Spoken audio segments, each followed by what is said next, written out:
James Clear, the author of Atomic Habits, sends out a weekly newsletter. It's really good. I'd highly recommend you get it. And he had today something in it which really leapt out at me, which I thought I'd share with you all.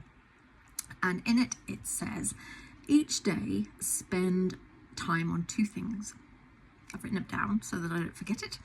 And in it, it said, 1, work towards something that will pay off years from now.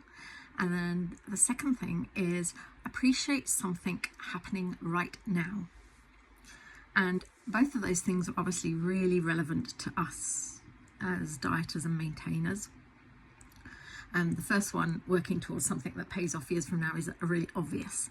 But the second one, appreciate something happening right now, you would at first think, well, what is appreciation got to do with dieting and maintenance? But it has everything to do with it, and I'm going to explain that one in a little bit more detail. Because when you open it up, oh my word, it leads to so many things that are relevant to us.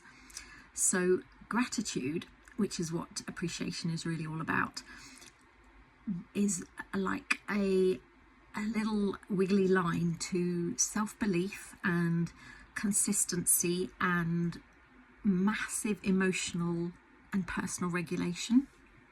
And I'm going to explain that further. So what gratitude does is it shifts you from a place of scarcity to abundance when you focus in on being grateful for things.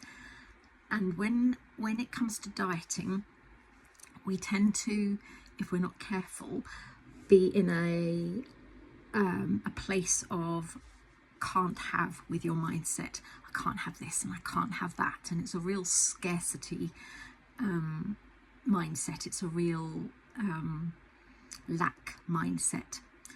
Whereas when you are in a place of gratefulness and gratitude, your mindset really shifts. Rather than focusing on restriction all the time, if you are making yourself be grateful, what you're doing instead is shifting that mindset from one of I can't have it to you're flipping that whole mindset around.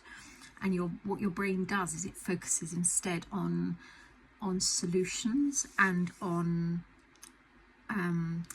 just making you feel less rebellious. So try to focus in on all the things you have to be grateful for, rather than poor me, and just see how that flips your perspective when you're dieting. The other thing that gratitude does, there's loads and loads and loads of them, is it reduces emotional eating.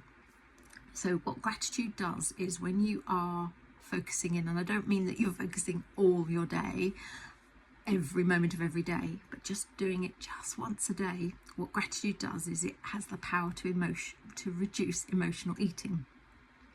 And it does it by activating your parasympathetic nervous system. So you have 2 nervous systems in you. One is your sympathetic nervous system and one is your parasympathetic nervous system. And your sympathetic nervous system is to do with your fight and flight. So it's the part of your it's your part of your nervous system that activates when you're very, very stressed. So when you've got cortisol charging around you and your heart rate goes hammering away and you get stressed and sweaty. And your parasympathetic nervous system is the complete opposite. That's the part of your system that activates when you are feeling much calmer, and when your heart rate calms down and your breathing rate calms down and you're just feeling calm and your cortisol levels settle right down. And gratitude activates that parasympathetic, it's called your pause and reflect nervous system. How amazing is that? That actually being grateful can activate your pause and reflect, your calm nervous system. I think that's amazing. So what's that got to do with dieting? Well, when you have more of your calm hormones going around you, you're much less likely to be wanting to self-soothe with eating, basically. Simple as that. So when you're stressed, you're much more likely to want to calm yourself down with old eating habits. So it calms the urge to comfort eat. I've got light coming in, which is slightly blinding me and off-putting me here, but I should have positioned myself slightly better, shouldn't I? The other thing that gratitude does is it strengthens self-awareness and mindfulness. So when you pause to reflect on what you're grateful for, you're practicing being present in this moment in time. And the same skills happen when you are being mindful, when you're practicing mindful eating. So you become much more aware of hunger urges, basically. So pausing to, when you practice being grateful and just having that moment to just pause and reflect, it just raises your general self-awareness, and that's a real skill to develop. The next thing it does is it builds resilience after slip-ups. See how many things that gratitude does? It's just amazing, isn't it? So instead of, so rephrase that, it builds resilience after slip-ups. So instead of spiraling into, oh my God, I've ruined it, when you've eaten, for me it's always something like marzipan or cake or chocolate, something nice and sweet. Sometimes it's cheese. Instead of you've had a slice of cheese, or for me it's a line of chocolate or a couple of slices of marzipan, instead of totally spiraling into, oh, I've completely ruined it, and just carrying on with more and more and more of the same. Gratitude, what that does is being able to reframe it into what's still working for you. It stops the spiral. So if you're practicing gratitude a lot, what you're able to then do is go, you can stop yourself into that spiraling process. So what you're able to then do is practice that, what is still working for you, rather than that spiraling into, oh, I've completely blown it and what is the point, basically. So you're able to focus in on the things that are still working. So what I would do in that situation is go, okay, I've only had 2 lines of chocolate, for instance, rather than I've eaten the whole blinking bar, so I'll be grateful for that. Does that make sense? And so it's all about self-compassion rather than beating yourself up for, Christ almighty, I've had some chocolate, I've completely ruined it. Does that make sense? The next thing it does is it reinforces motivation and consistency. So reinforcing all of your small wins boosts dopamine. So what we tend to do is we have this tendency to always focus in on the things we do wrong, and that's just part of our hardwiring. It's part of our survival response. It's something that all humans do. It's what kept us alive as cave people, and it's a really good survival response. But what we don't want to do is always do that and never focus in on your small wins. So reinforcing all of your small wins is a really, really good thing, because it boosts dopamine, and what that does is dopamine is a really, really good feel-good hormone, and that's a really, really good thing to do, and it makes you feel better, and which is a looping back to making you feel better is a really good thing, because it's less likely to make you want to then emotionally eat. And what it also does is it strengthens a reward loop in your brain, so you are then more likely to want to do that good behavior again and again and again. Equally, the more we do negative things, amazingly, the more we will reinforce that behavior.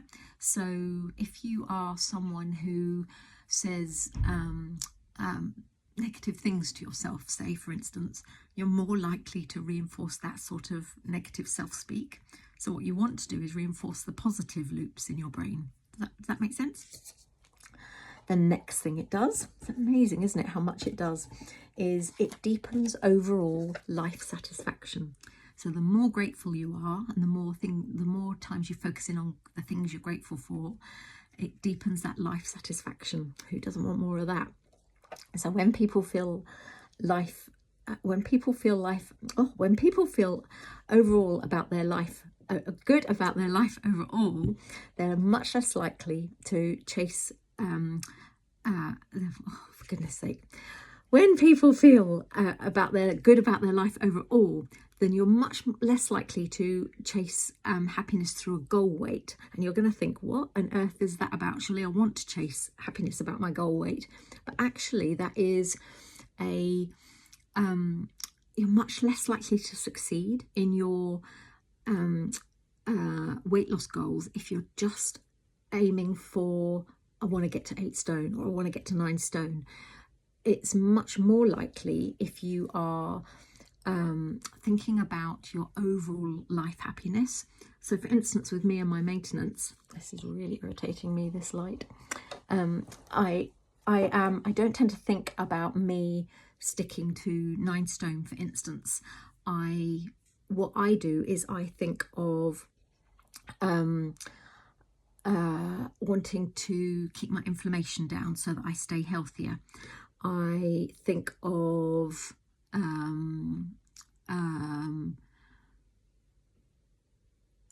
wanting to reduce my risk of type 2 diabetes. I think of wanting to be able to keep my joints supple so that I can still see my PT without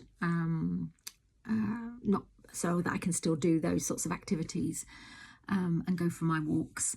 I think about, I've already mentioned about the inflammation, but about not getting, because I have other long-term health issues, I think about not wanting to get any other health issues. So for me, it's all about keeping myself healthy and happy for as long as I can. And it's not about a weight goal. And people who focus in on being healthier and appreciating just feeling better about themselves and just appreciating the whole journey rather than just a number on the scales, it's all research has proven are much more likely to get to goal than those who just focus on a number on the scales. So and gratitude is all about focusing in on those things rather than I'm really grateful I'm 9 stone or I'm 10 stone or I'm really grateful I've lost 2 pounds. Do you see what I mean? So finally, to sum up, if you do one thing, use your journals and jot down just one thing every day that you're grateful for. I do this every single day. I've done it for a long, long time. And I think it really does make a difference, particularly on difficult days like my friend's funeral yesterday. It was a really, really sad and difficult day yesterday. And I did it actually twice yesterday. I did it in the morning and then I did it in the evening again. And it really does make a difference. It really, really does. So I encourage you to do it. Okay, I hope that helps.